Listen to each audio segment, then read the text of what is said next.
আসসালামু আলাইকুম everyone, welcome to my YouTube channel. বাসায় কয়েকটি মাটির ছোট কাপ পড়েছিল, তাই ভাবলাম এগুলোতে একটু রং করা যাক। যেই ভাবনা সেই কাজ, চলুন দেখে নেওয়া যাক কি করলাম।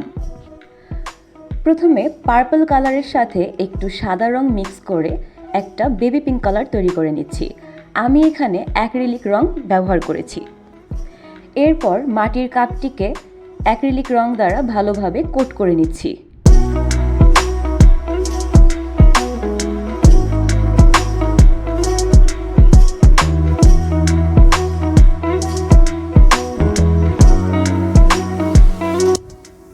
কোট করা হয়ে গেলে এটি ভালোভাবে শুকিয়ে নিতে হবে। এরপর ডিটেলস অ্যাড করার জন্য আমি এখানে নীল রং দিয়ে কিছু ফুল এঁকে নিচ্ছি।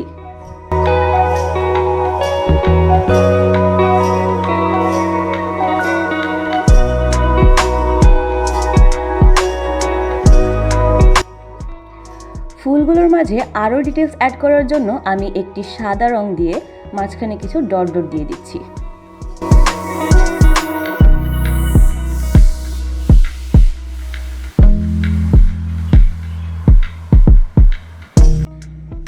ঠিক একইভাবে আরেকটি কাপে আমি লাল রং করে নিয়েছি এবং ডিটেলস হিসেবে ফুলগুলো সাদা রং করেছি এবং সাদা রঙের মাঝখানে কমলা রং দিয়ে ডিটেলস অ্যাড করেছি।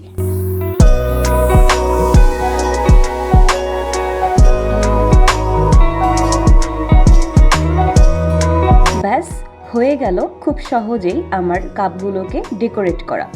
বাস্তবে দেখতে কিন্তু অনেক কালারফুল ছিল। ভিডিওটি যদি ভালো লেগে থাকে তাহলে ভিডিওতে অবশ্যই লাইক করবেন এবং আমার চ্যানেলে যদি নতুন হয়ে থাকেন তাহলে চ্যানেলটিকে সাবস্ক্রাইব করে দিবেন। ধন্যবাদ সবাইকে।